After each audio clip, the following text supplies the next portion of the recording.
Well, we got a situation going on in Texas, and these are the types of things that the mainstream media will not talk about because it is connected to the industrial complex of this country. And it just goes to show how things are getting out of control when it comes to some of these businesses and when it comes to the greed of trying to make money in that piling up on the other end versus helping the planet, saving the planet, and doing the right things for the planet. Now, some things happen and it's out of our control, but some things are brought about by man. Now, here recently, there was this mammoth methane gas leak that was in California that they said they just capped last week. We still need someone out there with the right video footage to be able to see if it's leaking or not, doing tests. We have people returning to their homes, and they're concerned, and they should be. They're not sure if anything else is going to happen here. Where some 96,000 metric tons of this methane was leaked into the air. And it wasn't until some light was shed on it till they really started to do things and get people moved out of there, out of the Porter Ranch area. There was benzene, there was nitrogen oxide, there was radon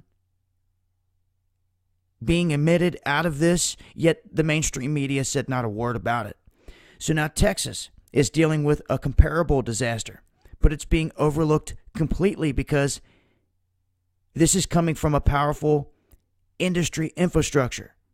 Every hour at these natural gas facilities in North Texas, at this Barnett Shale region, they are emitting thousands of tons of methane. Now, this is a greenhouse gas that is at least 20 times more potent than carbon dioxide. And that's why there was all this concern about the event in California. They were comparing it to the BP disaster. But there's more to it. This is going to continue here. Because why? It's connected straight to industry, and no one wants to say a word about it. So there's a lot of information here pertaining to this that you can read into, but I wanted to at least bring it to people's conscious minds and let them know that there's other stuff going on out there, and oftentimes it's swept under the rug, not talked about whatsoever. And it's on the people out here to keep this information flowing. Like I said, there's a lot of info here in regards to this,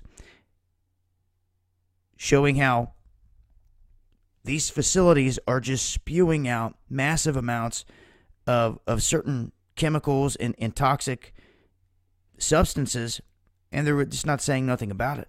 I think the people have a right to know, especially the folks that live around there. So anyone in North Texas that can get maybe some footage, like we witnessed in California. I don't know if it was infrared or what it was that they used. They picked up the heat signature of the methane. You can't see it with the naked eye, but they used a different filter and they could see it gushing out of the mountainsides. You should be able to see something similar with that same technology up here if someone can apply it. It would be interesting nonetheless. Get some test results, see what's going on. It's on us. The power is in the people. In politics, we address. I'll leave links. If you guys are catching this on Friday, make sure to tune in tonight, 8:30 p.m. Eastern, Real Talk Live. It will be hosted on End of the Stars channel, and you can catch it on undergroundworldnews.com/live feeds. All the live events will be embedded there from here on out. This has been Dabu7. Peace.